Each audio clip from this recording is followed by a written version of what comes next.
Hi പ്രിയമുള്ള സുഹൃത്തുക്കളെ, ഏതു വസ്തുതകളും മുഖം നോക്കാതെ ഏത് അധികാര സിരാ കേന്ദ്രങ്ങളിൽ ഇരിക്കുന്നവരാണെങ്കിലും, എത്ര വലിയ പദവിയുള്ളവരാണെങ്കിലും, ഏത് പൊളിറ്റിക്കൽ ലീഡേഴ്സ് ആണെങ്കിലും ശരി, തുറന്നു പറയാൻ മടിയില്ലാത്ത ഒരു നേതാവാണ് ശ്രീ യോഗി ആദിത്യനാഥ്. 500 വർഷങ്ങൾക്ക് മുമ്പ് അയോധ്യയിലും സംഭാലിലും ബാബറിന്റെ കമാൻഡറുടെ നടപടികളും ബംഗ്ലാദേശിൽ നടന്നുകൊണ്ടിരിക്കുന്ന സംഭവങ്ങളും ഒരേ സ്വഭാവവും ഉദ്ദേശവും പങ്കിടുന്നതാണ് എന്ന് ആരോപിച്ചിരിക്കുകയാണ് ഇപ്പോൾ ഉത്തർപ്രദേശ് മുഖ്യമന്ത്രി യോഗി ആദിത്യനാഥ്. സമൂഹത്തെ ഭിന്നിപ്പിക്കാൻ പ്രതിപക്ഷം ശ്രമിക്കുന്നതായി ആരോപിക്കുകയും ചെയ്യുന്നു. നമ്മുടെ ശത്രുക്കൾ അയൽ രാജ്യങ്ങളിൽ ചെയ്യുന്ന പല രൂപത്തിലുള്ള പ്രവൃത്തികളും നോക്കൂ. ഏകദേശം 500 വർഷങ്ങൾക്ക് മുമ്പ് ബാബറിന്റെ ഒരു ജനറൽ അയോധ്യയിൽ ചില പ്രവൃത്തികൾ ചെയ്തു. സമാനമായ പ്രവൃത്തികൾ സംഭാലിൽ നിരീക്ഷിക്കപ്പെട്ടു. ഇപ്പോൾ ബംഗ്ലാദേശിൽ എന്താണ് സംഭവിക്കുന്നത് എന്ന് അദ്ദേഹം ചോദിക്കുന്നു. 3 സംഭവങ്ങളുടെയും സ്വഭാവവും DNA-യും ഒന്ന് തന്നെയാണ് എന്ന് അദ്ദേഹം കൂട്ടിച്ചേർത്തു. 43ാമത് രാമായണമേളയുടെ ഉദ്ഘാടനത്തിനായി ക്ഷേത്ര നഗരിയിലെത്തിയ മുഖ്യമന്ത്രി ഈ വിഷയങ്ങൾ വിദൂരമോ അപ്രസക്തമോ ആയി തള്ളിക്കളയരുത് എന്ന് ജനങ്ങൾക്ക് മുന്നറിയിപ്പ് നൽകുകയാണ്. ഞങ്ങൾ ഐക്യത്തിന് പ്രാധാന്യം നൽകുകയും രാഷ്ട്ര ശത്രുക്കളുടെ തന്ത്രം സാമൂഹിക വിദ്വേഷം സൃഷ്ടിക്കുന്നതിൽ വിജയിക്കാതിരിക്കുകയും ചെയ്തിരുന്നുവെങ്കിൽ ഈ രാജ്യം ഒരിക്കലും ഒരു അടിമയാകുമായിരുന്നില്ല. നമ്മുടെ തീർത്ഥാടനങ്ങൾ അശുദ്ധമാകുമായിരുന്നില്ല. ഒരു പിടി അധിനിവേശക്കാർ നമ്മളെ ആക്രമിക്കാൻ ധൈര്യപ്പെടുമായിരുന്നില്ല.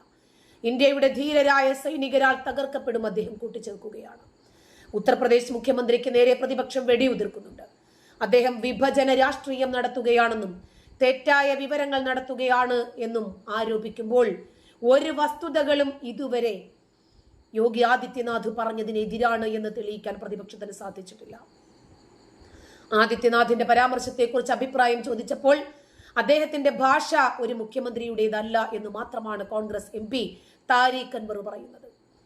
അദ്ദേഹം പറഞ്ഞതിൽ വസ്തുതകൾ ഉണ്ടോ ഇല്ലയോ എന്ന് പറയാനുള്ള ഉത്തരവാദിത്വമായി MP-ക്കുണ്ട്. BJP-യുടെ വലിയ നേതാവും ഉത്തർപ്രദേശ് പോലെ ഒരു വലിയ സംസ്ഥാനത്തിന്റെ മുഖ്യമന്ത്രിയായിരുന്നിട്ട് പോലും ജനങ്ങളെ ഭിന്നിപ്പിക്കാൻ ലക്ഷ്യമിട്ടിട്ടുള്ള ഇത്തരം ഭാഷകൾ അദ്ദേഹം ഉപയോഗിക്കരുത്. അത് ആശ്ചര്യകരവും ദുഃഖകരവുമാണ് എന്നാണ് MP അൻവർ പ്രതികരിച്ചത്. ശരിക്കും പറഞ്ഞാൽ ആ പ്രതികരണമായിരുന്നില്ല വേണ്ടിയിരുന്നത്. എന്താണ് സംഭാലിൽ സംഭവിച്ചത് എന്ന് അദ്ദേഹം പറയണമായിരുന്നു. എന്താണ് ബംഗ്ലാദേശിൽ സംഭവിച്ചത് എന്ന് അദ്ദേഹം പറയണമായിരുന്നു. ഇതിന്റെ DNA ആരാണ് ആരോപണം ഉന്നയിച്ചിരിക്കുന്നത്? യോഗി ആദിത്യനാഥ്. ആ യോഗിയോട് തന്നെയാണ് ചോദിക്കേണ്ടത്, എന്താണ് താങ്കൾ ഉദ്ദേശിച്ചത് എന്ന്. ഇതിന്റെ ഒക്കെ DNA ഒന്ന് തന്നെയാണ് എന്ന് പറയണമെങ്കിൽ, ഇതിന്റെ ഒക്കെ ഉറവിടം ഒന്ന് തന്നെയാണ് എന്ന് യോഗി പറയണമെങ്കിൽ യോഗിക്കറിയാം 500 വർഷങ്ങൾക്ക് മുമ്പ് എന്താണ് അയോധ്യയിൽ സംഭവിച്ചത്, എന്താണ് സംഭാലിൽ സംഭവിച്ചു കഴിഞ്ഞത്, ബംഗ്ലാദേശിൽ അരങ്ങേറിക്കൊണ്ടിരിക്കുന്നത് എന്താണ്, ഇതിന്റെയൊക്കെ നടപടികളുടെ സംഭവം, ഇതിന്റെയൊക്കെ സ്വഭാവം, ഇതിന്റെയൊക്കെ DNA, ഇതിന്റെയൊക്കെ ഉറവിടം എന്താണ് എന്ന് ആരോപണം ഉന്നയിച്ച വ്യക്തിയോട് ചോദിച്ചാലാണ് അതിന്റെ കൃത്യമായിട്ടുള്ള ഉറവിടം എന്താണെന്നും അദ്ദേഹത്തിന്റെ ഉദ്ദേശശുദ്ധി എന്താണെന്നും പറയാൻ കഴിയും. അതല്ലാതെ മുഖ്യമന്ത്രിയുടെ ഭാഷയല്ല, അങ്ങനെ ഉപയോഗിക്കാൻ പാടില്ല, അത് ശരിയല്ല, വിവേകമില്ലായ്മയാണ്, അതിലെ വിവേകമില്ലായ്മ എന്താണ് എന്ന് ചൂണ്ടിക്കാണിക്കാനുള്ള ബാധ്യത ഇതിനെ വിമർശിക്കുന്ന കോൺഗ്രസ് MP-ക്കുണ്ട്. സനാതന ധർമ്മത്തിന്റെ ആരാധനാലയങ്ങളെ അശുദ്ധമാക്കാൻ ശ്രമിക്കുന്നവർ ഭൂമിയിൽ നരകം സൃഷ്ടിക്കാനുള്ള ഗൂഢാലോചന നടത്തുകയാണ് എന്നാണ് ഉത്തർപ്രദേശ് മുഖ്യമന്ത്രി യോഗി ആദിത്യനാഥ് പറയുന്നത്. ബംഗ്ലാദേശ് ഉൾപ്പെടെയുള്ള ആരാധനാലയങ്ങൾക്ക് നേരെയുള്ള ആക്രമണങ്ങളിൽ അപലപിച്ചാണ് പ്രതികരണം. ഉത്തർപ്രദേശിലെ അയോധ്യയിൽ പീതാധീശ്വർ ശ്രീധരാചാര്യ മഹാരാജിന്റെ കഥാ പ്രോഗ്രാമിൽ സംസാരിക്കുമ്പോഴാണ് യോഗി ഇതൊക്കെ തുറന്നടിക്കുന്നത്. ബംഗ്ലാദേശിൽ എന്താണ് സംഭവിക്കുന്നത് എന്ന് നോക്കൂ. നേരത്തെ പാകിസ്ഥാനിലും അഫ്ഗാനിസ്ഥാനിലും ഇത് തന്നെയാണ് സംഭവിച്ചത് എന്ന് അദ്ദേഹം കൂട്ടിച്ചേർത്തു.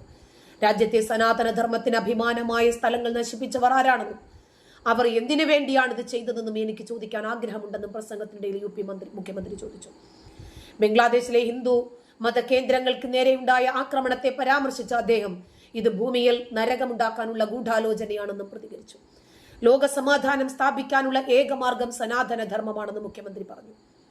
അയോധ്യയിലെ രാമജന്മഭൂമിയായിരുന്നാലും, മധുരയിലെ കൃഷ്ണജന്മഭൂമിയായിരുന്നാലും, ഹരിഹർ ഭൂമിയായ സംഭാലിലായിരുന്നാലും ഈ നിഷ്ഠൂരമായ പ്രവൃത്തികൾ നടത്തി ഭൂമിയെ മുഴുവൻ നരകമാക്കി മാറ്റാനുള്ള ഗൂഢാലോചനയുടെ ഭാഗമായിരുന്നു അതെന്നും അദ്ദേഹം പറഞ്ഞു.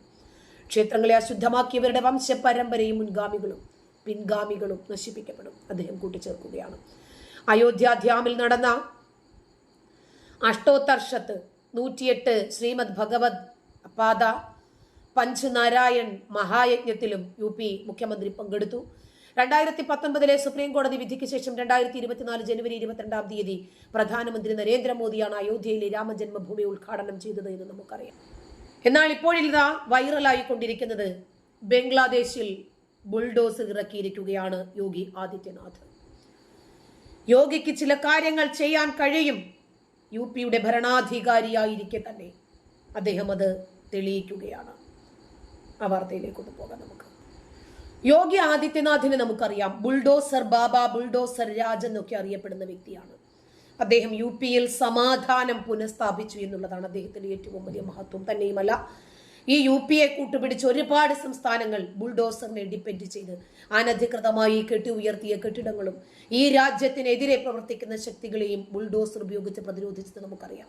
ഇപ്പോഴിതാ അദ്ദേഹം ബുൾഡോസർ ഇറക്കിയത് എവിടെയാണെന്ന് അറിയണ്ടേ? ക്ഷേത്ര മസ്ജിദ് തർക്കം നിലനിൽക്കുന്ന സംഭാലിൽ നിന്നും ഈ മണിക്കൂറിലെ ബ്രേക്കിംഗ് വാർത്ത വരികയാണ്. സംഭാൽ സമാജ്വാദി പാർട്ടി MP സിയാഉർ റഹ്മാന്റെ വീടിന് നേരെ യോഗി ബുൾഡോസർ ഉപയോഗിച്ചു. MP സിയാഉർ റഹ്മാന്റെ വീട്ടിലേക്കുള്ള ഗേറ്റും പടികളുമെല്ലാം ബുൾഡോസർ തകർത്തു. ഇതേ MP ആണ് 1.5 കോടിയുടെ വൈദ്യുതി മോഷണം നടത്തിയിരിക്കുന്നത്. റോഡും പൊതുസ്ഥലവും കയ്യേറി എന്ന് ചൂണ്ടിക്കാട്ടിയാണ് MPക്ക് നേരെ ബുൾഡോസർ പ്രയോഗം. വൈദ്യുതി മോഷണം ആരോപിച്ച് കഴിഞ്ഞ ദിവസം വൈദ്യുതി വകുപ്പ് MPക്ക് 1.91 കോടി രൂപ പിഴ ചുമത്തുകയും അദ്ദേഹത്തിന്റെ വസതിയിലെ വൈദ്യുതി ബന്ധം വിച്ഛേദിക്കുകയും ചെയ്തതായി ഒരു ഉദ്യോഗസ്ഥൻ പറഞ്ഞു. സംഭാലിൽ ക്ഷേത്രം മസ്ജിദ് എങ്ങനെയായിരിക്കണം ഒരു സംസ്ഥാനത്തിന്റെ മുഖ്യമന്ത്രി? അതിനെയും ആരാണ് എതിരാളികളെങ്കിലും ശരി, തന്റെ അധികാര പരിധിയിൽ നിന്നുകൊണ്ട് അവരെ എങ്ങനെ ഭരണഘടനയ്ക്ക് അനുസൃതമായി കൊണ്ടുവരാം എന്ന് ലോകത്തിന് മുമ്പിൽ തെളിവായി നിൽക്കുകയാണ് യോഗി ആദിത്യനാഥ്.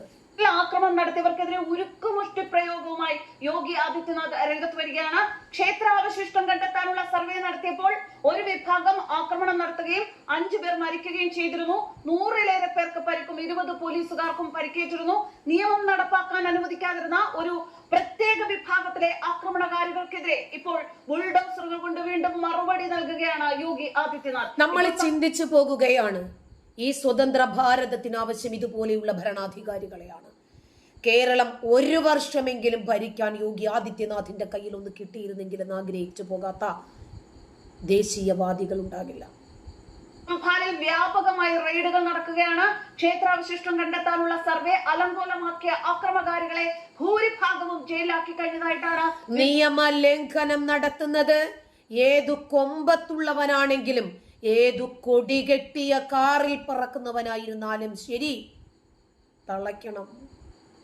വിവരങ്ങൾ പുറത്തു വരുന്നത് സംഭാലിലെ അനധികൃത കയ്യേറ്റങ്ങളെല്ലാം ബുൾഡോസർ വെച്ച് തകർത്തുകൊണ്ടിരിക്കുന്ന കാഴ്ചയാണ്. ബുൾഡോസർ രാജിന് സുപ്രീം കോടതിയിൽ വിലക്കുണ്ട്. പക്ഷേ അനധികൃതമായി കെട്ടി ഉയർത്തിയ കെട്ടിടങ്ങൾക്ക് നേരെ ബുൾഡോസർ ഉപയോഗിക്കുന്നതിന് സുപ്രീം കോടതിയിൽ വിലക്കില്ല. അവിടെ കാണാനുള്ളത് നമുക്കറിയാം, ഇനി ബുൾഡോസർ ഉപയോഗിക്കരുത് എന്ന് സുപ്രീം കോടതി പറഞ്ഞിരുന്നുവെങ്കിലും ഭരണചക്രം തിരിക്കുന്ന യോഗി ആദിത്യനാഥിന്റെ നിലപാടും തീരുമാനവുമായി മുന്നോട്ട് പോകുന്ന കാഴ്ചയാണ് കാണുന്നത്. ഇപ്പോൾ സംഭാലിൽ ദീപ്സറായ് ഏരിയയിലെ കയ്യേറ്റ വിരുദ്ധ റെയ്ഡിന്റെ ഭാഗമായാണ് MP കൂടിയായ MP സിയാഉർ റഹ്മാന്റെ വീട്ടിൽ യോഗിയുടെ ബുൾഡോസർ എത്തിയിരിക്കുന്നത്. ഇതോടെ പ്രദേശത്ത് വലിയ നടുക്കം തന്നെ ഉണ്ടായി എന്ന് വേണം പറയാൻ. ആക്രമികളെ ഇല്ല അനങ്ങാത്ത വിധം UP പോലീസിന്റെ ഉരുക്കും. നമുക്കറിയാം, ഈ നൂപുർ ശർമ്മയുടെ ഒക്കെ വിഷയം നടന്ന സമയത്ത് ഈ നൂപുർ ശർമ്മയുടെ ഒരു പോസ്റ്റ് ഷെയർ ചെയ്യുകയാണ് UP-കാരനായ കനയ്യലാൽ, തയ്യക്കടക്കാരൻ. അദ്ദേഹത്തിന്റെ തയ്യക്കടക്കകത്ത് കയറി പീസാക്കി നമ്മൾ കണ്ടു. കാൺപൂരിൽ ഭയങ്കരമായ പ്രതിഷേധങ്ങൾ അരങ്ങേറി നൂപുർ ശർമ്മയ്ക്കെതിരെ. ഉരുക്കുമുഷ്ടി അല്ല നിങ്ങൾ ഉപയോഗിക്കേണ്ടത് എന്ന് പഠിപ്പിച്ചു കൊടുത്തു യോഗി ആദിത്യനാഥ്. നിയമം നിങ്ങൾക്കെടുക്കാനുള്ളതാണ്, സാധാരണക്കാരന് കയ്യിലെടുക്കാനുള്ളതല്ല. അതുകൊണ്ട് കാക്കിയിട്ടവരോട് കൃത്യമായ രൂപത്തിൽ ഉത്തരവ് നൽകുകയാണ്, നിയമം നിങ്ങൾ പാലിക്കുക. എല്ലാത്തിനെയും പിടിച്ചകത്തിട്ടു. അവര് കാൺപൂരില് വലിയ രൂപത്തില് പ്രതിഷേധങ്ങൾ, ഘോഷയാത്രകൾ, വാഹനങ്ങൾ അടിച്ചു പൊട്ടിക്കൽ, കട്ടകൾ നിന്ന് കത്തുന്നു. ശരി, സ്ഥാവര ജംഗമം പൊക്കിയെടുത്തോ? അതായത് സാധാരണക്കാരന്റെ വീടും കടകളും വാഹനങ്ങളും അടിച്ചു തകർത്ത് സാധാരണക്കാരന്റെ ജീവിക്കാനുള്ള അവകാശമില്ലായ്മ ചെയ്തിട്ട് ഇവനൊക്കെ വിശ്രമിക്കാൻ വീടുകളിലേക്ക് പോയപ്പോൾ ആ വീടുകളിൽ നടന്ന് തരിച്ചു ഭൂമി ബുൾഡോസർ ഇറക്കി അനധികൃതമായി കെട്ടി ഉയർത്തിയതെല്ലാം നിലം പരിശാക്കി. നിങ്ങൾക്ക് മാത്രമല്ല കുടുംബക്കാരുള്ളത്, നിങ്ങൾക്ക് മാത്രമല്ല വീടും കൂടും കുടുംബവും ഉള്ളത്, നിങ്ങൾ ഈ തകർത്ത മനുഷ്യന്മാരില്ലേ അവർക്കുമുണ്ട് എന്ന് യോഗിയുടെ പുതിയ പ്രസ്താവന. നന്ദി.